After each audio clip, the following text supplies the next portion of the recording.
Assalamualaikum warahmatullahi wabarakatuh.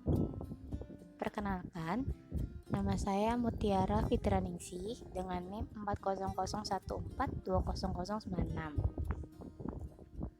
Pada kesempatan kali ini, saya akan melakukan praktikum tentang termokimia melalui media PET yang berjudul Energy from Exchange. Untuk percobaan pertama, saya akan melakukan dari intro terlebih dahulu. Di intro terdapat bahan dan alat yang akan digunakan nantinya. Bahannya yakni besi, batu bata, air, dan minyak. Alatnya adalah pemanas atau pendingin serta termometer. Sebelum praktikum saya mulai, saya akan mengaktifkan energi simbol dan link headers. Setelah itu saya akan memasangkan termometer pada setiap bahan yang akan dipanaskan atau didinginkan nantinya. Baik, setelah semua terpasang, saya akan melakukan pemanasan selama 30 detik terhadap besi dan batu bata.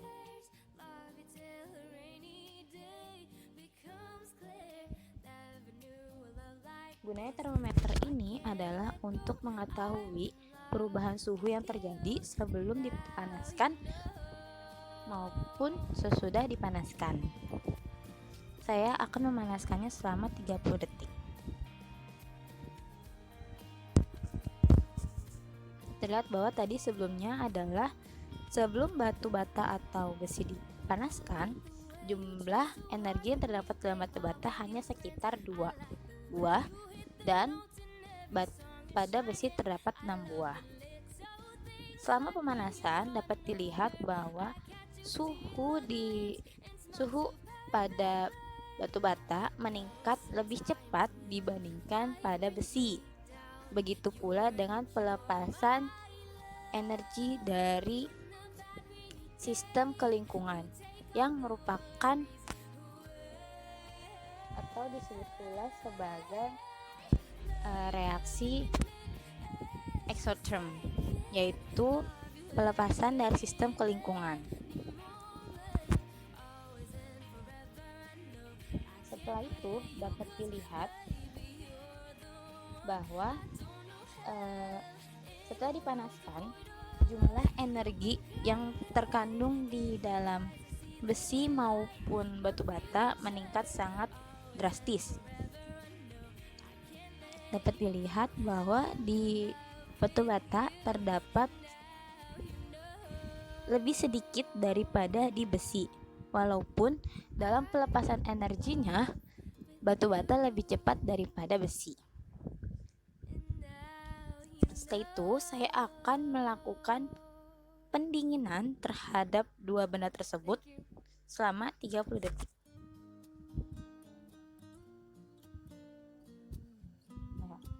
Dapat dilihat bahwa suhu yang terdapat pada batu bata menurun lebih cepat dibandingkan di besi, dan juga pelepasan energi ini berasal dari lingkungan ke sistem, atau bisa dibilang sebagai reaksi endotherm. Dapat dilihat pula energi yang terkandung di dalam batu bata setelah didinginkan bersisa hanya 1 buah, dan di besi terdapat 5 buah. Selanjutnya saya akan melakukan praktikum terhadap air dan juga minyak. Saya akan memanaskannya selama 30 detik.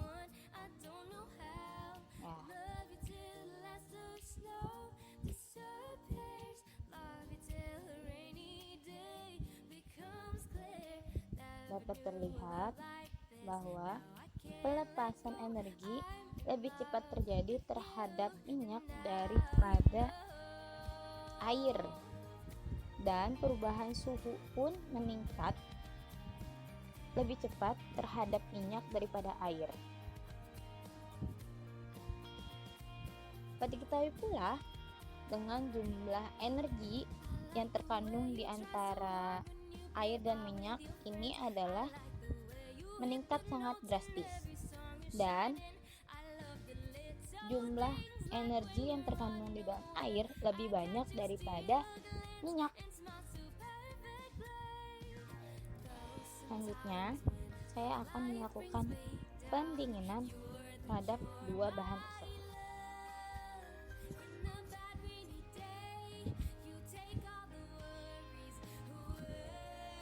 Dilihat bahwa energi perlahan mulai masuk ke dalam sistem. Ini menunjukkan bahwa reaksi disebut sebagai engulfing, dan suhu itu lebih turun mencapai titik dingin atau titik terendahnya tercepat pada air. Dapat dilihat bahwa jumlah energi yang terkandung dalam air maupun minyak itu berbeda sekali. Energi yang terkandung dalam air lebih banyak dibandingkan minyak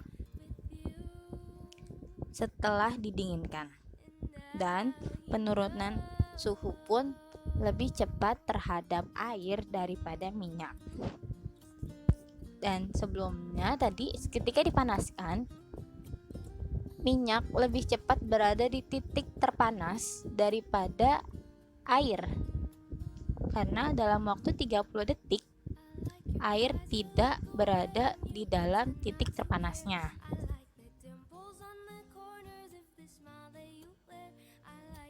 Selanjutnya saya akan melakukan praktikum yang kedua.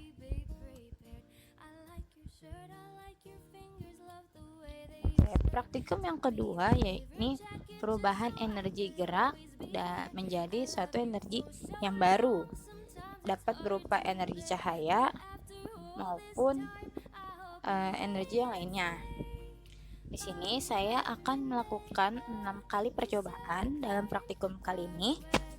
Yang pertama ada kayu sepeda dengan generator yang menghasilkan cahaya di lampu. Untuk kecepatannya saya akan melakukan 2 kali, yaitu kecepatan sedang dan kecepatan tinggi. Yang pertama saya akan melakukan kecepatan sedang terlebih dahulu. Dapat dilihat bahwa energi dari anak tersebut perlahan-lahan mulai diubah di dalam generator menjadi energi listrik yang kemudian masuk menjadi energi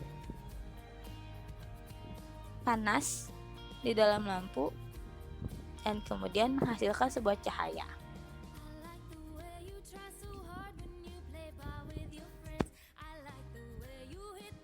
Oke, setelah itu saya akan melakukan atau mempercepat kayu sepeda anak tersebut.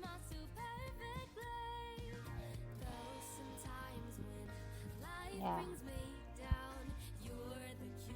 dapat dilihat bahwa energi yang dikeluarkan dari anak tersebut pun lebih banyak dibandingkan sebelumnya,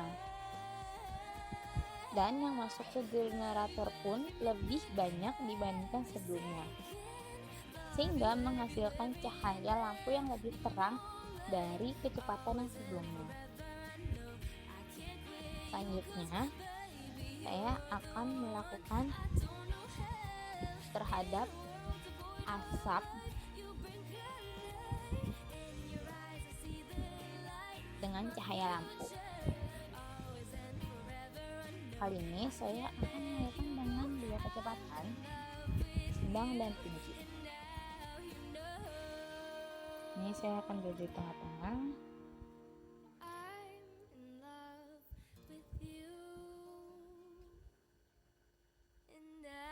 Ya, asap uap tersebut ada air tersebut menyebabkan generator bergerak, sehingga mengakibatkan dari geraknya generator itu merubah menjadi energi listrik yang kemudian masuk ke dalam lampu dan menghasilkan cahaya. Apabila api berbesar akan mengakibatkan energi yang keluar pun lebih banyak dan generator bergerak lebih cepat, sehingga energi yang dihasilkan dari generator menjadi energi listrik pun lebih cepat dan lebih banyak, sehingga menyebabkan cahaya lampu lebih terang dari sebelumnya.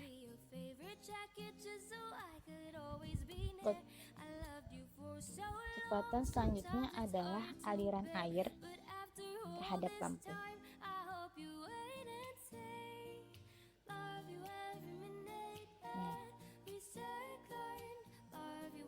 Air ini saya akan melakukan dari kecepatan sedang juga, kecepatan yang sedang terhadap lampu. Air ini menyebabkan generator bergerak, yang biasanya digunakan oleh para petani untuk mengairi air di persawahan, sehingga dimanfaatkan pula sebagai listrik bagi kehidupan di pedesaan tersebut. Apabila ini dipercepat lagi, maka cahaya pada lampu tersebut pun lebih terang dari sebelumnya.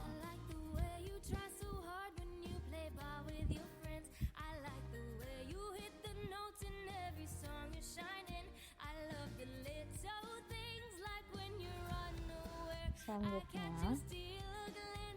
adalah yang terakhir, yaitu sinar matahari.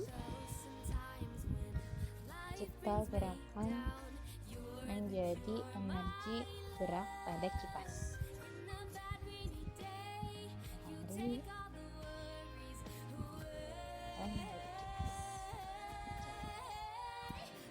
Pertama-tama akan melakukan pada si berawan.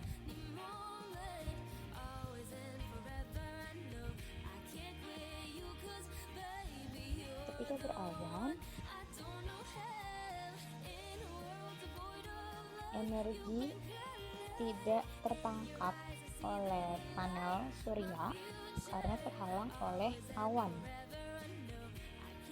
Apabila tidak terhalang oleh awan, maka energi tersebut ditangkap oleh panel surya hingga dirubah menjadi energi listrik yang kemudian dapat menyebabkan kipas tersebut bergerak hingga mengakibatkan energi gerak.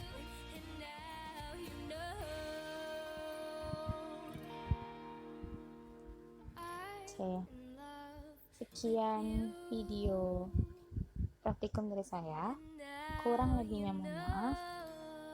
Wassalamualaikum warahmatullahi wabarakatuh. Thank you.